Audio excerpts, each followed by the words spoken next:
नमस्करोमि नारायणं नमस्कृत्य नरं चैव नरोत्तमं देवीं सरस्वती व्यासो ततो जयमुदीरयेत्। नारदस्य पुराणस्य यतो ब्रह्मा पुराणकम् अस्य मङ्गलाचरणं शृणु सर्वे यथा सुखम्। मन्त्रपुष्पाञ्जलिं समर्पयामि श्रीवेदव्यासपूजनं नमोऽस्तु ते व्यास विशालबुद्धे पुल्लारविन्दयतपत्रनेत्रं येनं त्वया भारततैलपूर्ण प्राज्वालितो ज्ञानमया प्रदीपः। व्यासाय विष्णुरूपाय व्यासरूपाय विष्णवे नमो वै ब्रह्मनिधये वासिष्ठाय नमो नमः।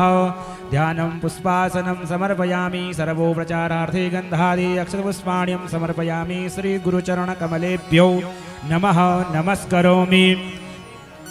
सकलभुवनमध्ये निर्धनास्तेऽपि धन्यो निवसति हृदये येषां श्रीहरि भक्तिरेका।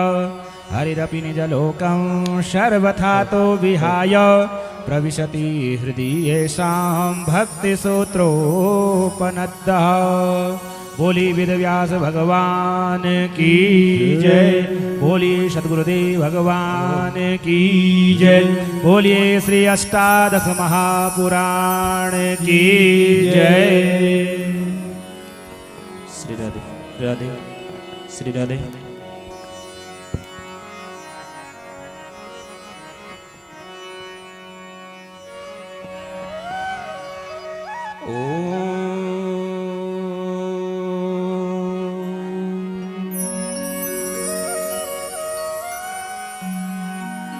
स्वस्ति श्री सूत्रवती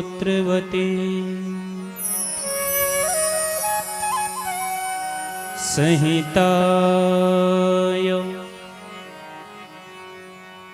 श्रीमद्विश्वक्सेनाय नमः। अस्मद्गुरुभ्यो नमः। अस्मद्परमगुरुभ्यो नमः। अस्मद्सर्वगुरुभ्यो नमः।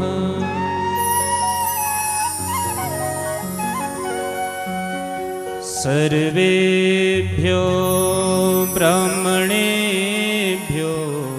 नमः। सर्वेभ्यो संत वैष्णव चरण कमलेभ्यो नमः। श्री कृष्णाय नमः।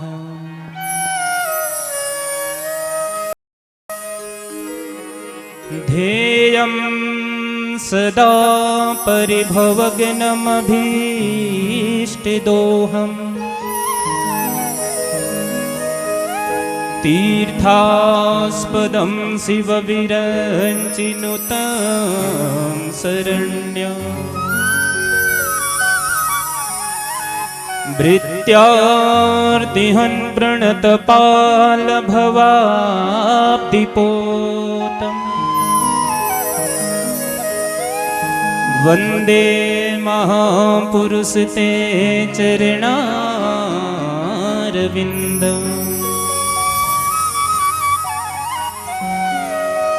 त्यक्त्वा सुदुस्त्यजसुरेप्सितराज्यलक्ष्मी धर्मनिष्ठ आर्यवचसा यद्गादरण्यम्।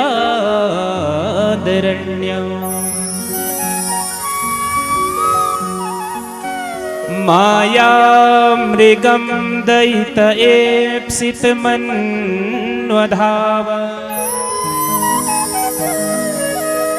वन्दे महापुरुष ते चरणारविन्दम्।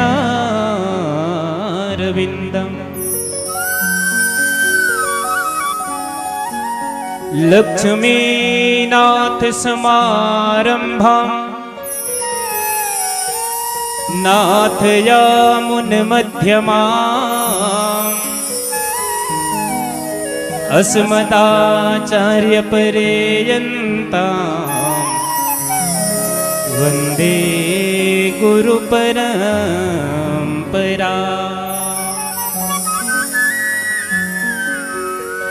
बोलिए श्री अष्टादश महापुराण की जय। परम परात्पर परम अखिलेश्वर इस ब्रह्मांड के नायक भगवान नारायण की शब्दमयी मूर्ति, यहाँ पर उपस्थित सभी डोलियों के स्वरूप में प्रत्यक्ष रूप में विराजे हुए हमारे सभी देवी देवता, अष्टादश महापुराण और आप सभी के हृदय में बैठे हुए उस भगवान नारायण के अंश को हम प्रणाम करते हैं। आइए हम आज चतुर्थ दिवस की पंचम दिवस की कथा में प्रवेश करें और उससे पूर्व थोड़ी देर मैं आपसे एक प्रश्न कर रहा हूं। हम लोग कहां बैठे हैं इस समय? कहां बैठे हैं? कोई बता सकता है? आज 5 दिन हो गए कथा सुनते सुनते। कोई कह रहा होगा पुरोला में बैठे हैं, लेकिन बंधुओं ये इस समय पुरोला नहीं है। जिस जगह इतने देवताओं का एक साथ जहां समागम होता, ये कोई पुरोला नहीं है। ये इस समय साक्षात बैकुंठ बना हुआ है। आप इसको टेंट मत समझना। इस समय अपने आप को ये समझना हम कल्प वृक्ष के नीचे बैठे हैं, और कल्प वृक्ष के नीचे बैठने से व्यक्ति जो उसकी मनोकामना होती है ना, वह पूर्ण हो जाती है। कल्प वृक्ष के नीचे बैठ करके हम लोग भगवान के इस दिव्य कथा को श्रवण कर रहे हैं। और एक विशेष बात, हम कथा सुनने क्यों आए? कथा सुनने का उद्देश्य है क्या? भैया कथा तो आप घर में भी सुन सकते थे, लेकिन यहां क्यों आए? अगर हम आए हैं तो अपना जो समय निकाला है उसका सदुपयोग करो। पीछे देखते हैं बच्चे लोग मोबाइल लेकर के रील बना रहे हैं। बुजुर्गों से ज्यादा आवश्यकता कथा की अगर है तो जो आजकल के नए बालक हैं, बालिकाएं हैं, उन्हें कथा अवश्य श्रवण करनी चाहिए। कथा में आए हैं तो अपने जीवन की जो व्यथा है, अगर हमने उसको नहीं समाप्त किया तो हमने अपना समय बर्बाद किया है। जो पीछे बैठे हैं सब लोग आगे खिसकते रहेंगे। कहते हैं कथा में जितना आगे बैठोगे उतना आनंद आएगा, और पिक्चर हॉल में जितना पीछे बैठोगे उतना मजा आएगा। लेकिन मजा के पीछे सजा है और सजा के पीछे गजा है। इसलिए कथा जो पहले आते हैं वो आगे बैठे, पीछे वाले पीछे बैठे। ये नहीं कि पीछे आ रहा है और सबसे आगे बैठ रहा है, ऐसा नहीं होना चाहिए। क्योंकि जो कथा सुन रहा है उसे भी बिकना है। तो आइए हम लोग 2 मिनट सभी लोग मीठी मीठी तालियों की सेवा भी। देखो ऐसे नहीं, इस कथा सुनी नहीं आपने, जब केवल कीर्तन होगा, नहीं तो कथा ताली किस लिए बजानी है? आइए हम लोग 2 मिनट हरि नाम संकीर्तन। यो यमुना को किनारो बड़ भाग्यान ते मिल तो यो यमुना को किनारो सब लोग हाथ उठा के जानो ते मिल दो यो यमुना को किनारो बड़ भाग्यानो ते मिल दो यो यमुना को किनारो बड़ भाग्यानो ते मिल दो यो गंगा को किनारो बड़ भाग्यानो ते मिल दो यमुना को किनारो बड़ भाग्यानो ते मिल दो यो यमुना को किनारो बड़ भाग्यान ते मिल दो यमुना को किनारो बड़ भाग्यानो ते जय हो सभी लोग हाथ उठा के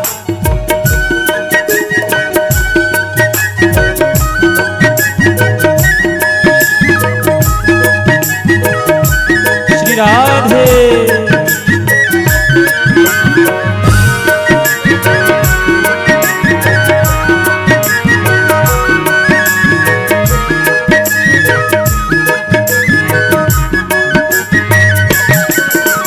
यमुना जी माँ गोविंद बस दो तबीत पानी काढ़ो हो तो यमुना जी माँ गोविंद बस दो तबीत पानी कालो लग दो यमुना जी माँ गोविंद बस दो तबीत पानी काढ़ो हो तो यमुना जी माँ गोविंद जय हो बस दो तबीत पानी कालो लग दो यमुना को रंग काढ़ो जय हो रंग दो तब ने उतर दो यमुना को रंग कालो जब चढ़ दो तब ने उतर दो अरे यमुना को रंग काढ़ो जब चढ़ दो तब ने उतर दो आज यमुना को रंग कालो जब चढ़ दो तब न उतर दो यो यमुना को किनारो बड़ भाग्यान ते मिल दो आ यमुना को किनारो बड़ भाग्यानो जय हो। दो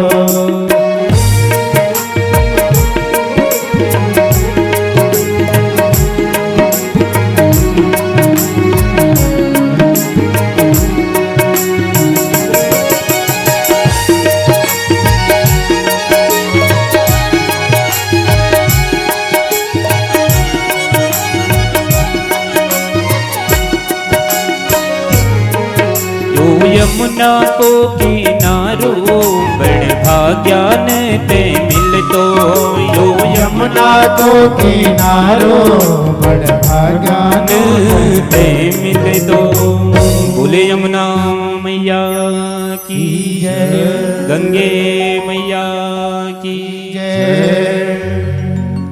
आइए हम लोग नारद पुराण में प्रवेश करें। देखिए जो नारद पुराण है ये क्या है, एक वैष्णव का ग्रंथ है। वैष्णव का मतलब जो भगवान नारायण की भक्ति करते हैं। और नारद जी कौन है? भगवान नारायण के 24 अवतारों में नारद जी का कौन सा अवतार है? तीसरा। ब्रह्मा जी ने जब कहा कि सृष्टि करो तो नारद जी ने कहा प्रभु मैं सृष्टि नहीं करूंगा, मेरा अवतार तो केवल भगवान की भक्ति के लिए हुआ है। मैं केवल भगवान की भक्ति करूंगा बस। और मनुष्यों को भी बंधुओं हम ये मत समझना हम लोगों ने कोई इस जन्म में कोई अच्छा कर्म किया होगा जिससे हम आज कथा सुनने आए हैं। नहीं नहीं, कि भाग्योदये न बहुजन्म समर्जिते न सत्संगमम च लभते पुरुषो यदावे। जब हमारे कई जन्मों के पुण्यों का जब उदय हुआ तब जाकर के हम कथा सुन रहे हैं। न जाने इससे पहले कौन कौन सी योनि में हमने जन्म लिया होगा, लेकिन हम भगवान की कथा को नहीं श्रवण कर पाए कि जलजानव लक्षाणि अस्थावरा लक्षविंशतिः कृमया रुद्रसंख्यकः पक्षिणा 10 लक्षणः त्रिलक्षाणि पशवः चतुर्लक्षाणि मानवः। देखो इससे पहले हमने जो 84 लाख योनियां हैं, किस किस योनियों में भटके हम लोग? 9 लाख योनियां किसकी है? जो जीव जल में रहते हैं, मछली है, मगरमच्छ है। 9 लाख बार जन्म लिया और जल की योनियों में हम लोग भटकते रहे। अस्थावरा लक्षविंशतिः। अस्थावर कहते हैं पेड़ हैं, जो छोटी छोटी झाड़ियां हैं। कह रहे हैं कि 20 लाख बार हमने पेड़ों के रूप में, झाड़ियों के रूप में, कांटे आदि कई प्रकार की झाड़ियां हैं, उनके रूप में हमने जन्म लिया और हम लोग मरते रहे। और 11 लाख बार हम लोग कीड़े बड़े, मकोड़े मरे, लेकिन फिर भी हमारी मुक्ति नहीं हो पाई। 10 लाख बार हमने पक्षी के रूप में जन्म लिया, लेकिन फिर भी हमारी मुक्ति नहीं हुई। और 4 लाख बार हम लोगों ने पशु के रूप में जन्म लिया, फिर भी मुक्ति नहीं हुई।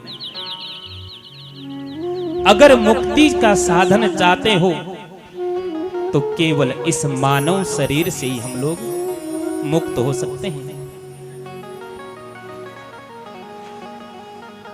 मानव शरीर में ही हमें ज्ञान हो सकता है, नहीं तो अगर हमने मानव शरीर पाकर भी अपनी मुक्ति का साधन नहीं किया ना, तो हम लोग क्या हैं?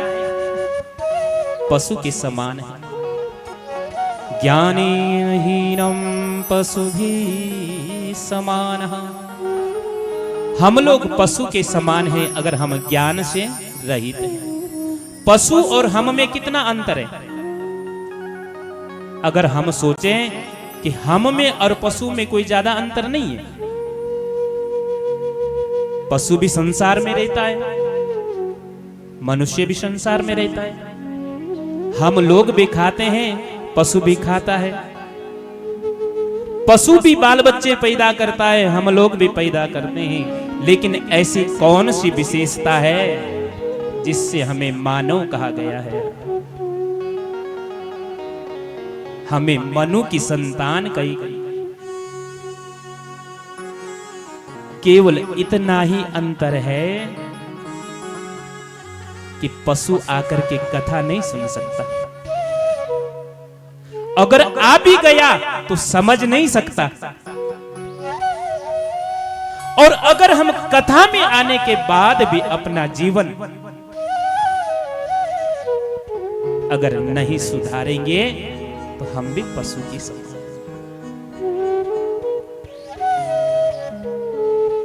और हमारे अंदर ज्ञान की प्राप्ति कब होगी? जब हम भगवान की कथा में आएंगे। हमारा जो सोया हुआ विवेक है वो कब जगेगा?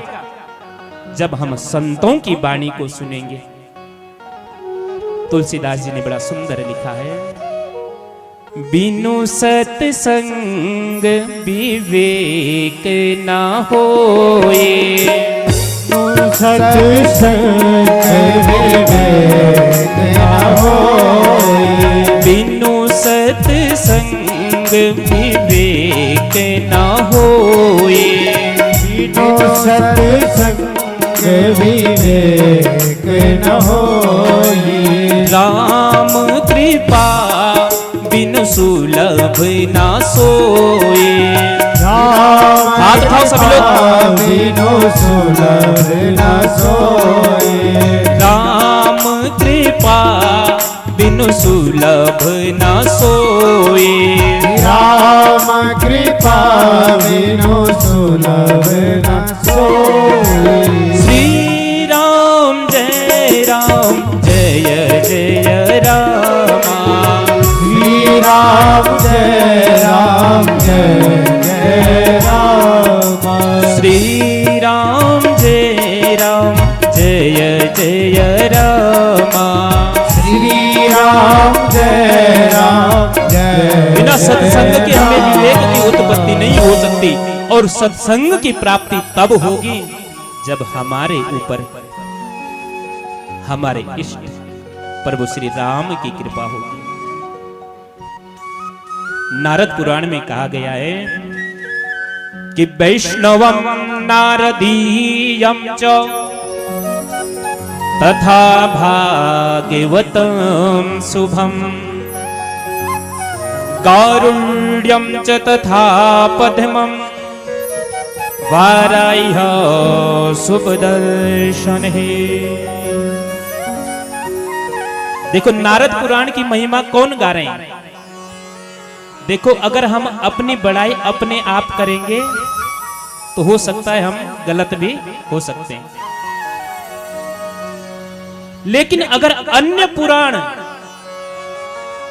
अगर महिमा गा रहे हैं तो इसका मतलब कुछ तत्व है।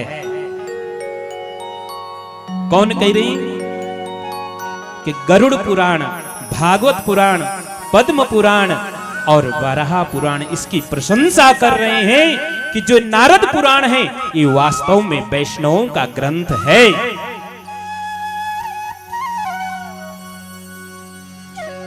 कि भारते तु कृतं कर्म शुभवा शुभमेव च तत्फलं छैदेपेन्द्र पूज्यते जंत्र जंतु भी। नारद पुराण में नारद जी कह रहे हैं कि भारत भूमि में जन्म लेने के बाद कि भारतेषु कृतं कर्म, भारत भूमि में जन्म लेने के बाद अगर हमने कर्म नहीं किया ना, कर्म कैसे? देखो कर्म शुभ भी कर्म होते हैं और अशुभ भी कर्म होते हैं, लेकिन कर्म हमने कौन से करने हैं जिससे भगवत प्राप्ति हो, भगवान की प्राप्ति हो, वो कर्म हमने करना है। अगर हमने नहीं किए वो कर्म तो हमें अवश्य दोबारा से नरक की यातना भोगनी पड़ेगी।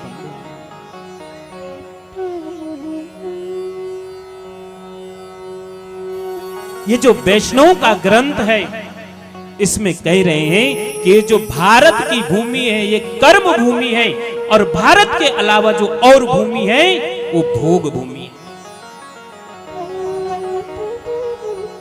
इसीलिए देखा होगा आपने विदेश के लोग भी भारत में आकर के हरे राम हरे कृष्ण जपते हैं। उनको पता है कि जो फल भारत में मिल सकता है वो हमें अमेरिका में नहीं मिल सकता।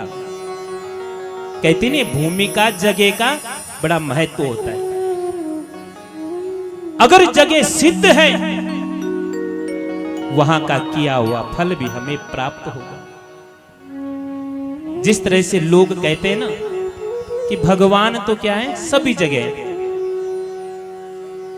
भगवान सभी जगह है, हम मंदिर क्यों जाएं? आप लोग भी कहते हैं नहीं, आप लोग तो नित्य कथा श्रवण करते हैं। बंधुओं मंदिर जाना इसलिए आवश्यक है, जिस तरह से हम लोग जब सफर में जाते हैं और सफर में कहीं गाड़ी पंचर हो गई, टायर में क्या भरते हैं? क्या भरते हैं? हवा। तो हवा भी तो सभी जगह है, फिर उस टायर को दुकान में क्यों ले जाते हैं? हवा तो वहां भी है, वहीं भर ले। लेकिन नहीं, उस टायर को दुकान में ले जाकर के वहीं उसमें हवा भरी जा सकती है, जबकि हवा हर जगह सर्वत्र है, फिर भी उसे ले जाना पड़ता है। उसी तरह से भगवान सब जगह होने के बाद भी हमें मंदिर में भगवान की कथाओं में जाना पड़ता है। कभी ये नहीं बोलना चाहिए कि कथा में जाने से क्या होगा, मंदिर में जाने से क्या होगा। कथा में जाने से, संतों का संग करने से बंधुओं, जीवन में अगर हमारा जीवन अंधकार की ओर जा रहा है ना, तो हमारा जीवन प्रकाश की ओर जाएगा। यही तो जीवन है।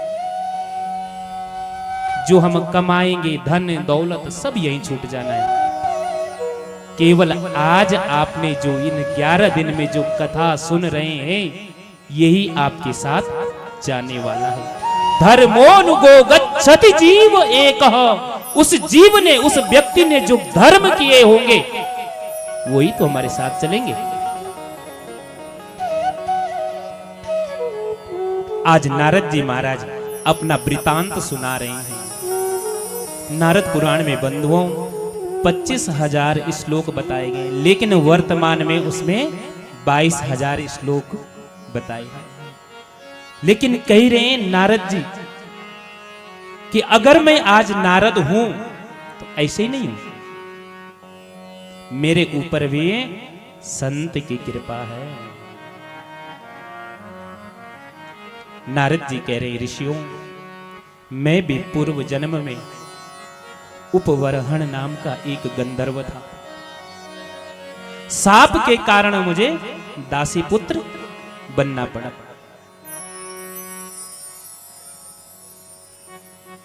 दासी के घर में जन्म लिया और नाम पड़ा रामदास। दास का मतलब क्या होता है? देखो, दास का मतलब होता है सेवक। हम लोग भी तो सेवक हैं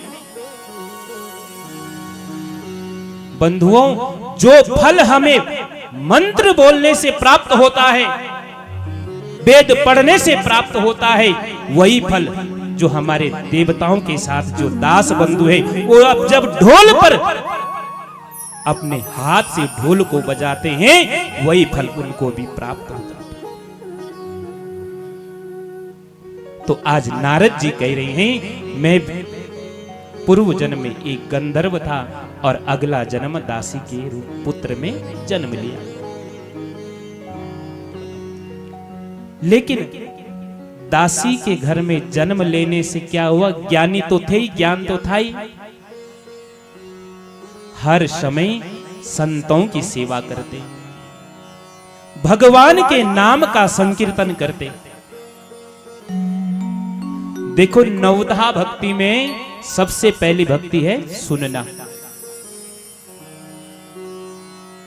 अगर हमें सुनना नहीं आता तो समझना, हम समझ भी नहीं पाएंगे। जब हम कथा को सुनेंगे तब हम जाकर के संतों का संग भी करेंगे।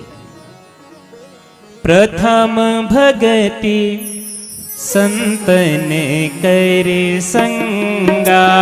प्रथम भगति संतन करे संगा। प्रथम भगति संतन करे संगा। प्रथम भगति संतन करे संगा। तू शरीरति मम कथा प्रसंगा। दूसरी मम कथा प्रसंगा। प्रथम भगति संतन करे संगा। प्रथम भगति संतन करे संगा। तू शरीरति मम कथा प्रसंगा। दूसरी मम कथा। पहला क्या होना चाहिए? संतों का संग करो। जब हम संतों का संग करेंगे ना, तो संतों के पास जाकर के क्या मिलेगा? भगवान की महिमा। संतों के पास जाकर के अगर हम वहां जाकर के भी संसार को याद कर रहे हैं ना, इसका मतलब हमने संतों का संग किया नहीं। फिर प्रथम भगति संतन कर संगा, दूसरी रति मम कथा प्रसंगा। दूसरी भक्ति कौन सी है जिसको आप कर रहे हैं? कथा सुनना कोई आसान बात नहीं है। भगवान की नवधा भक्ति में दूसरी भक्ति है सुनना।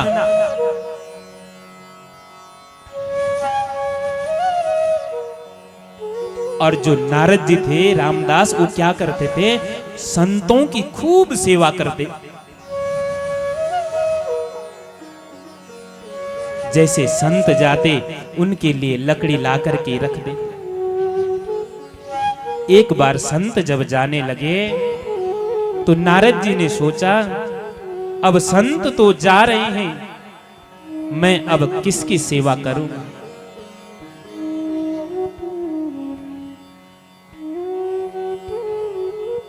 नारद जी बड़े दुखी हैं। आज तक संतों का संग मिला, लेकिन अब यह संत जा रहे हैं। नारद जी ने कहा, हे महाराज, मैं भी आपके साथ चलूंगा।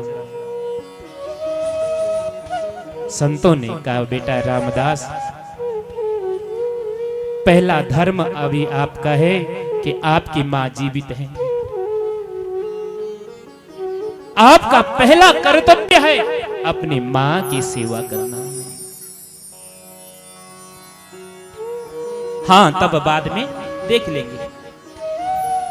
लेकिन एक दिन बंधुओं, भगवान की कृपा हुई, नारद जी की मां भी भगवान को प्यारी हुई। और जैसे नारद जी को पता चला, नारद जी के आंख से आंसू निकले। देखो, सुनना आप बात। एक आंख से गर्म और एक आंख से ठंडे आंसू। संतों ने सोचा, भाई ऐसा क्यों हुआ? आंसू तो आंसू है, एक से ठंडे और एक से गर्म क्यों निकले?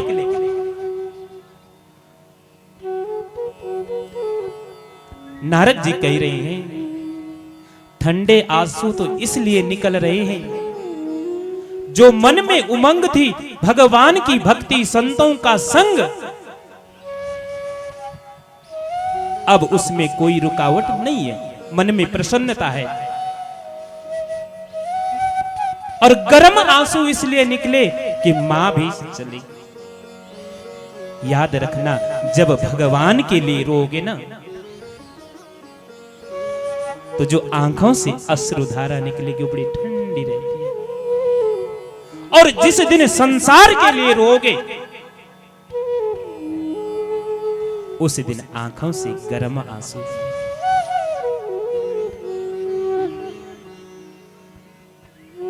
नारद जी सेवा करते करते, संतों का संग करते करते, बंधुओं,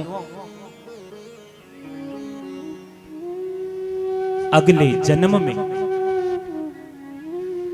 जब जन्म लिया तो दासी के घर में नहीं लिया, संतों की कृपा से, संतों के आशीर्वाद से आज देवर्षि नारद बन गई।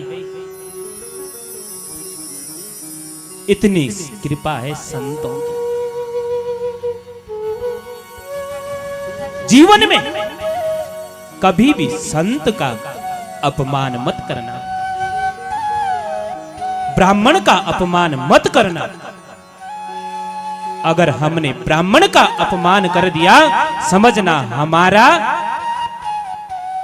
समय खराब शुरू। कि नारी सताए तीन मिटे, रावण कौरव कंस, संत समाये सब मिटे, धन वैभव और वंश। नारी को जिसने सताया, रावण भी समाप्त हुआ, कौरव भी और कंस भी। नारी सताए तीन मिटे, रावण कौरव कंस। संत सताए सब मिटे, धन वैभव और वंश। इसलिए संतों का सदा सम्मान करो। और संत का मतलब आपको मैं थोड़ा सा बता दूं, संत जरूरी नहीं कि दाढ़ी और बाल वाला हो। हम लोग पहचानने में गलती कर जाते। संत एक पैंट शर्ट पहनने वाला भी हो सकता है,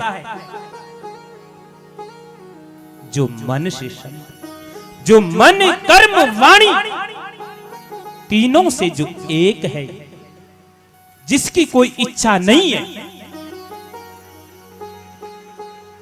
वही संत है।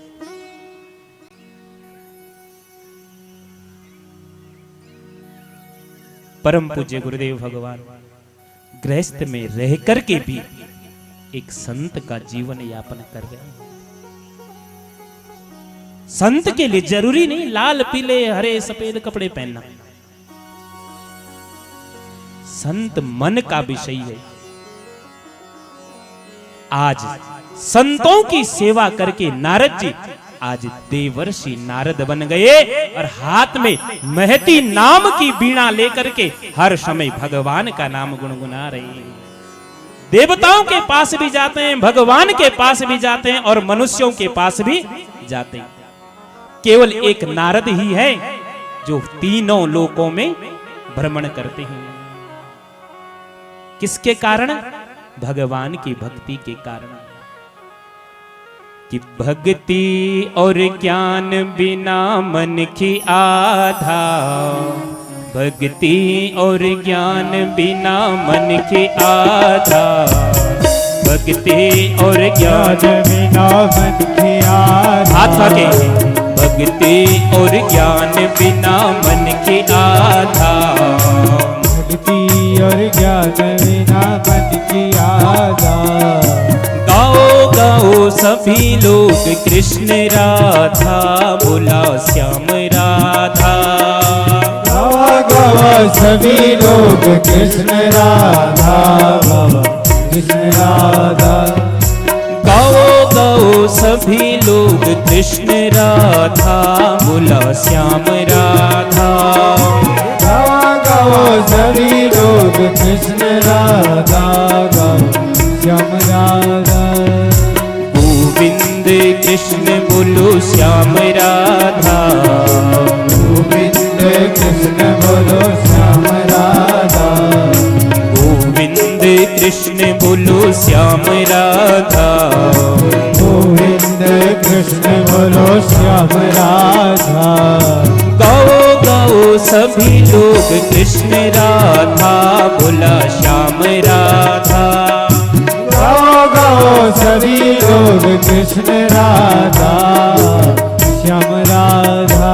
ओ गाओ गाओ सभी लोग कृष्ण राधा, बोला श्याम राधा। गाओ गाओ सभी लोग कृष्ण राधा, श्याम राधा। देखो इतनी कृपा है भगवान की कि संतों का संग करके आज देवर्षि नारद बन गया। और बंधुआ नारद पुराण में ज्योतिष का बड़ा विशेष दिया है, बड़े बृहद रूप में कि ज्योतिष क्या है।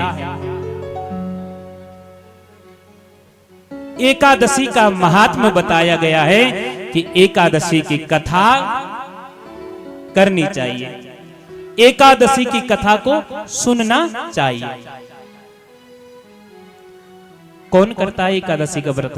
करते हैं कोई? चलो बहुत सुंदर। सब व्रतों में सबसे श्रेष्ठ है एकादशी का व्रत।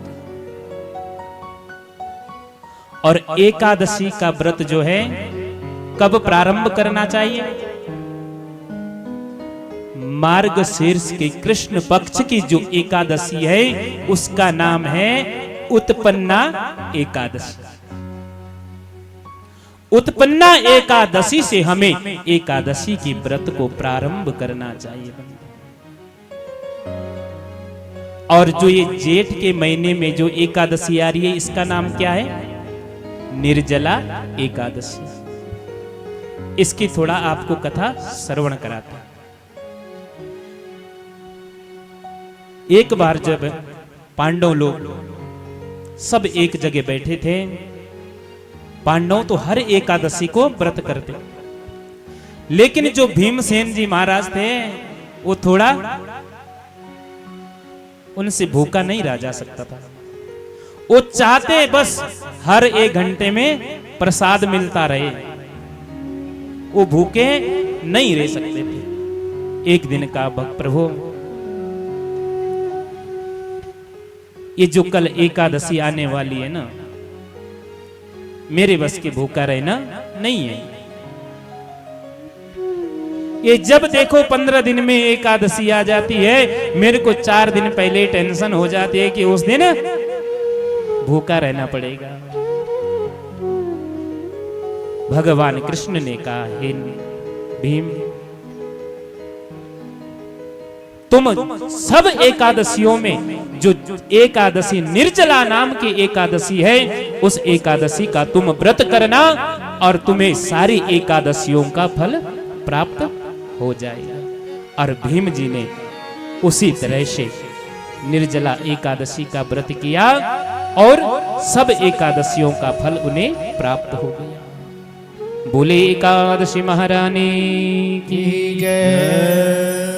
और समय भी अपने गति की ओर ठीक है। देखो यहां से जितना समय मिले हमें समय का सम्मान करना चाहिए। अगर हमने समय का सम्मान नहीं किया तो फिर हम कहीं ना कहीं गलत रास्ते में। हमारे पास अब केवल 5 मिनट हैं, केवल हम लोग थोड़ी देर गुनगुनाए और हाथ से मीठी मीठी तालियों की सेवा भी करते रहेंगे। कौन कौन बजाएगा ताली? जरा हाथ उठाओ। बोलिए अष्टादश महापुराण की जय। ओ रसिया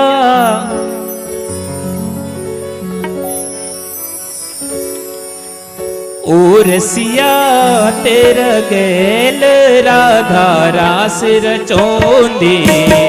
ओ रसिया तेरा गैल राधा रास रचोंदी। ओ रसिया तेरा गैल राधा हाथ उठा के ऐसे नहीं। ओ रसिया तेरा गैल राधा रास रचोंदी। रसिया तेरा गैल राधा रास रचोंदी। रसिया जमुना का तीर रास रचोंदी। रसिया तेरा गैल राधा रास रचोंदी। रास बिहारी लाल की। रसिया जमुना का तीर रास होंदे। तेरा गैल राधा रस रचोंदी। तेरा गैल गोपी रस रचोंदी। तेरा गैल राधा रस रचोंदी। तेरा गैल गोपी रस रचोंदी। तेरा गैल राधा रस रचोंदी। तेरा गैल गोपी रस रचोंदी। तेरा गैल राधा रस रचोंदी। तेरा गैल गोपी रस रचोंदी।